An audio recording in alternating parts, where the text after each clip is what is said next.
పూజ్యులు మన భారత ప్రధానమంత్రి గారు మోడీ గారికి స్టేజ్ తెలుగుదేశం చంద్రబాబు నాయుడు గారి రిప్రజెంటేటివ్గా వచ్చిన నారా లోకేష్ గారికి,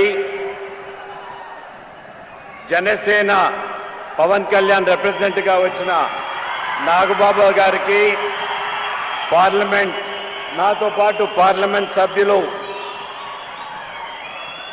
ప్రసాద్ గారికి, భూపేందర్ రెడ్డి గారికి, వరప్రసాద్ గారికి, ఇక్కడ పోటీ చేస్తున్న శాసనసభ్యులందరికీ, ఇక్కడ విచ్చేసిన సోదరులందరికీ నా హృదయపూర్వక వందనములు.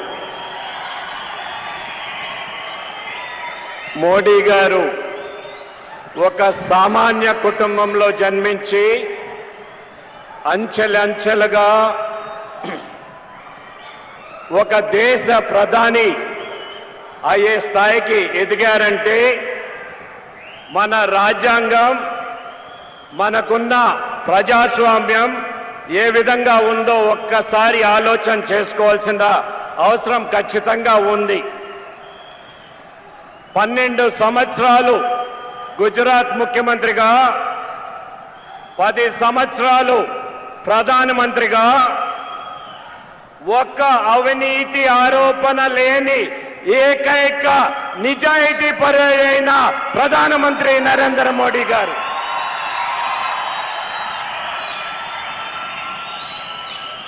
పేద ప్రజల కోసం, ఈ దేశం కోసం ప్రతి క్షణం శ్రమించే శ్రామికుడు నరేంద్ర మోడీ గారు. 10 సంవత్సరాలు ప్రధానమంత్రిగా ఉండి మీరు ఎవరైనా ఒక్క రోజు సెలవు తీసుకున్నారు ప్రధానమంత్రి అని మీరు ఎవరైనా విన్నారా? ఇది కేవలం భారతదేశం పైన ఉన్న ప్రేమ, పేద ప్రజల్ని ఉన్నత స్థానానికి, దారిద్ర్య రేఖ కంటే పైకి తెచ్చేదానికి ప్రతిరోజు ప్రతి నిమిషం మీకోసం మన కోసం కష్టపడుతున్న నరేంద్ర మోడీ గారికి ఒక పెద్ద ఎత్తున తప్పట్లతో ఆయన స్వాగతం పలకాలి.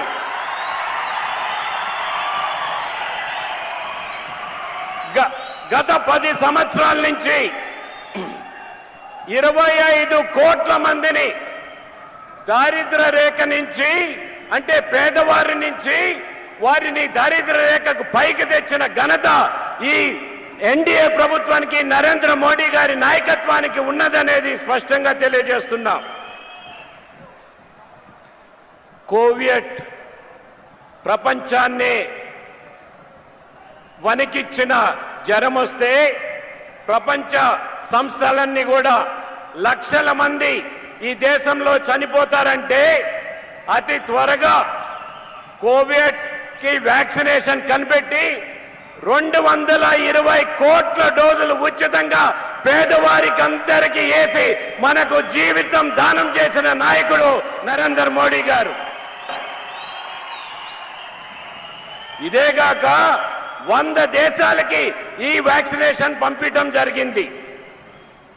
పేదవారి కోసం 50 కోట్ల కొత్త బ్యాంక్ అకౌంట్స్ తెరిచిన ఘనత నరేంద్ర మోడీ గారి ప్రభుత్వం. ప్రతి ఒక్క అంశం కూడా పేదవారి దృష్టిలో పెట్టుకొని ప్రతి పేదవాడికి ఒకరితో వారికి కనెక్షన్ ఉండేది. ప్రతి పేదవాడు కూడా నరేంద్ర మోడీ నా కుటుంబ సభ్యుడు అనే భావన ఉండే వ్యక్తిగా నరేంద్ర మోడీ గారు మన ముందర ఉన్నారు. ఇక్కడ అలయన్స్ లో తెలుగుదేశం, జనసేన, బీజేపీ కలిసి పోటీ చేయటం జరుగుతూ ఉంది. ఇది ఇక్కడున్న పాలన చాలా దురదృష్టంగా ప్రజలను హింసించే పాలన జగన్మోహన్ రెడ్డి పాలన ఉన్నది. దీనికి అంతం చేసేదానికే ఈ ప్రతిపాదనతో రావటం జరిగిందనేది స్పష్టంగా తెలియజేస్తున్నాం.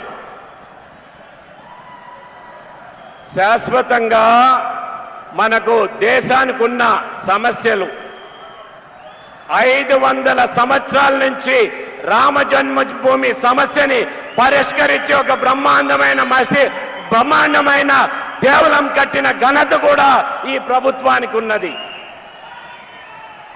మహిళలకు 33% రిజర్వేషన్ చట్టసభల్లో దగ్గర 30 సంవత్సరాల నుంచి పార్లమెంట్ లో ఉంటే దాన్ని పాస్ చేపించి వచ్చే ఎలక్షన్ కి మహిళలకు వారికి 33% రిజర్వేషన్ కలిగిపోతున్నారు నరేంద్ర మోడీ గారి ప్రభుత్వం అనేది స్పష్టంగా తెలియజేయడం జరుగుతా ఉంది. ఒకసారి తప్పట్లు తట్టండి, 33% వస్తా ఉంది మీకు.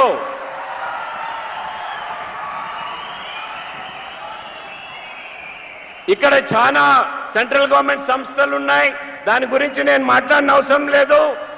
మనకు రాబోయే ఎలక్షన్ లో మోడీ గారి స్పీచ్ కోసం మీరందరూ కాసుకొని ఉన్నారు. రాబోయే ఎలక్షన్ లో మీరందరూ కూడా మరోమారు రాజంపేటలో మోడీ గారు బీజేపీ టార్గెట్ 370 సీట్లు పెట్టుకోనుంది. మన రాజంపేటని ఆ 370లో మీరు ఆశీర్వదిస్తారా అనేది నేను మీ అందరినీ కోరటం జరుగుతా ఉంది. ఒక పక్క కేంద్రంలో 370 పైన రావాలని, ఇంకో పక్క రాష్ట్రంలో చంద్రబాబు నాయుడు గారి నాయకత్వంలో రాష్ట్ర ప్రభుత్వానికి మీరందరూ మద్దతు ఇవ్వాల్సిందిగా మీ అందరినీ కోరటం జరుగుతా ఉంది. ఇక్కడ విచ్చేసిన వేలాది మందికి అందరికి కూడా మీ ఉత్సాహం ఈ రోజుతో కాదు, ఇళ్ళలగానే పండగ కాదు. మన పండగ ఓట్ల పండగ మే 13వ తేదీ ఉంది. మే 13వ తేదీ వరకు మీరు బాగా పనిచేసి ఒక పక్క కేంద్రంలో బీజేపీని నరేంద్ర మోడీ గారిని మరోమారు ప్రధానమంత్రిగా చేయాల్సిందిగా మీ అందరినీ కోరుతున్నాను. ఒక్కసారి మీరందరూ కూడా నరేంద్ర మోడీ గారిని ప్రధానమంత్రి చేసేదానికి 2 చేతులు ఎత్తి మీరు స్వాగతం పలకాల్సిన అవసరం ఉంది. 2 చేతులు.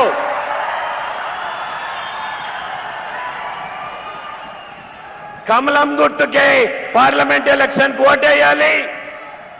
అదేవిధంగా అసెంబ్లీ ఎలక్షన్ లో ఎక్కడెక్కడ తెలుగుదేశం పోటీ చేస్తుందో సైకిల్ గుర్తుకి మీరందరూ ఓటేయాల్సిందిగా కోరుతూ, ఎక్కడెక్కడ జనసేన పోటీ చేస్తుందో గ్లాస్ గుర్తుకి ఓటేయాల్సిందిగా కోరుకుంటూ నేను సెలవు తీసుకుంటున్నాను. భారత్ మాతాకి. సరిపోలేదు, గట్టిగా రావాలి. భారత్ మాతాకి. భారత్ మాతాకి. జై హింద్.